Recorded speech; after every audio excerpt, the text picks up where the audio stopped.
sure that when I listen to his music, I can very well visualize what kind of a person he must have been. He must have been an explosive person, full of energy. That's what I guess he must have been, and a wonderful human being, wanting friends, and just so open-hearted person, because his music speaks for itself.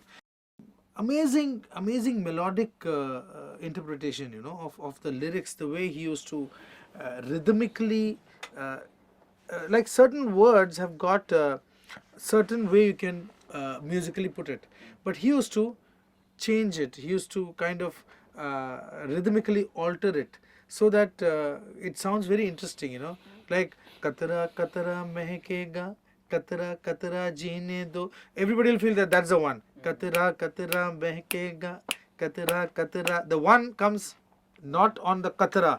It comes to Katara Katara Mehkega. Things like that, used to make things very interesting. Notes that normally don't go together, like a song. Karwan was done by him. Dilbar Dil Se Pyare, Dilbar Dil Se Pyare, Dilbar Nana Wali Nana Nana la la la la. So the both the suppose the ninth note, and the flattened ninth and flat, both coming together. So these were things which always used to amaze also me. chromatic, no? Chromatic, no, all those are very, very difficult to sing. So it's, and using sonic effects, musical instruments as effects. Some songs I remember, hearing very carefully, there used to be only one bass guitar and a shaker, that's it, and it used to just be enough, and it used to fill up. So he's an institution, and we're still learning from him. Hey Javani, hey Divani, Meri Rani. Now a musician who has not learnt music, is Gaane ka antra, if you have to start the antra without a musical instrument, it is practically impossible, because Hey Javani, hey Divani, where does the antra begin? It begins Baate Mulaqat. It's somewhere out. It's modulated. La, la, la. If you start it somewhere, Baate Mulaqat, you'll go and land somewhere else. It starts somewhere outside, which is not part of the scale. It goes in a key shift, and the last line comes back to the key where the song is. So these are the things which he was fantastic. That's not a very easy thing to Not a very easy thing. I would challenge few of the musicians to sing this antra without a musical instrument. Just start it off like that. What happened? He used to lead the thing, but actually it's already gone off key. So without a musical instrument, you're in a big disaster trying to sing that, things like that. So it's very interesting for musicians like us to analyze these things and learn a lot from this. We grew up in a time when there was no television, so we got to listen to a lot of radio and naturally see a lot of movies. So of course at the time when I was growing up, a lot of the movies had music by R.D.Burman, and a lot of the music that you heard on radio was R.D.Burman. And it was always fantastic because I had some penchant then also that a person who can compose these kind of hooks, which gives you, makes your hair stand. Now I know for a fact, see, Aradhna is not R.D.Burman's album, technically speaking. It was his father's album. But I know for a fact that he had a big part to play in it, because Roop Tera Masana, apparently the original composition was completely different. The melody was the same, but apparently R.D. rephrased everything and put in that one magic chord, which was the minor sixth chord, which is like, I just love it.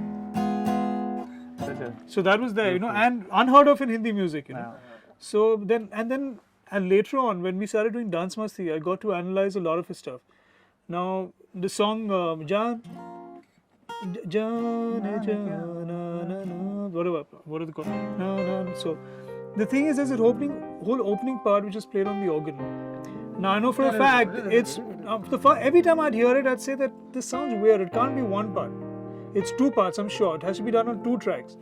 So or two keyboard players who played it at the same time, because one keyboard player is doing the first thing comes, and the second one is a line which has got echo on it. So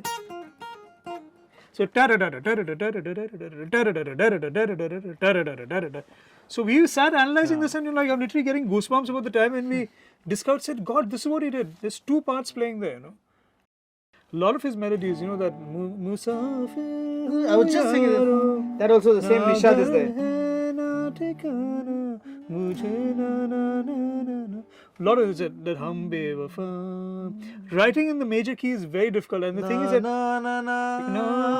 Komal Nishad, it hits you. Yeah. and the thing is that we That is, the dominant thing. That's Komal Nishad. That was his USP.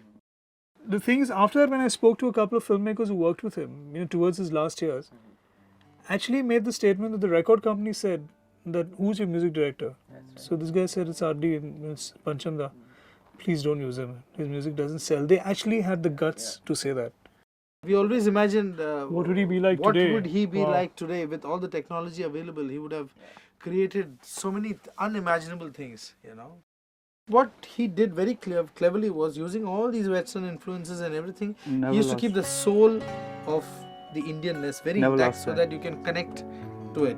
It was not something so alien that you can't connect. So he used to dress it up in a very, a Western orchestration or whatever. But the soul of it used to be very Indian, very technically very sound. He's written a style of music which to date nobody's been able to copy. You know, I think nobody can even come close to what he did in terms of the resources that he had. And the only thing that you pick up is, you know, the way he, if you analyze his songs, is the way he composed, you know, and try and channel that, then it can take you a long way. Could, you know, write from a very rag perspective, okay, mode, or what do you want to call it. At the same time, just step out of it when he wanted to and come back so comfortably. I mean, that's very difficult. A lot of people, you know, sometimes, you know, you meet people and they ask you about, you know, but your song has got this rag, but what is that? Then you realize how people always, you know, classically trained, you always think to look at it strictly from a rag perspective.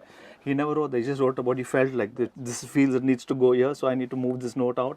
And that's what he did. And one very important thing that I used to feel about his method of functioning is he did not have inhibitions in trying out things, you know. What we do is on a day-to-day basis, even when we are composing, we are performing for people. We are not composing, we are inhibited. All of us today.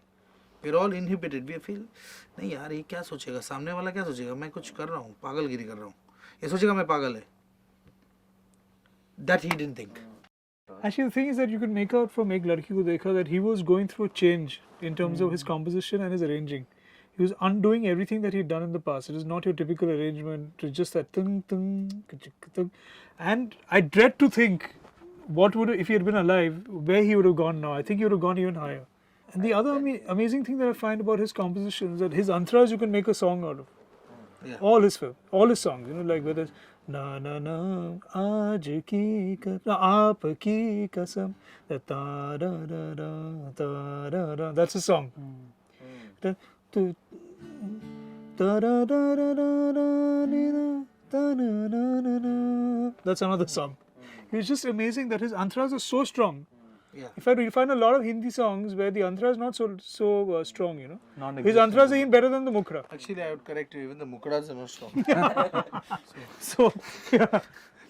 I'm very happy to be part of the same frame or not or same film where many other people and great musicians have worked with him, and I'm sure that he's somewhere looking at us and feeling happy for us. In terms of the spirit, is an intrinsic part of our spirit as well, and let's hope it stays and it carries on. That's all I can say. Like Mozart was to classical music, Jimi Hendrix was to rock, Miles Davis was to jazz. I think R.D.Burman was to Hindi film music.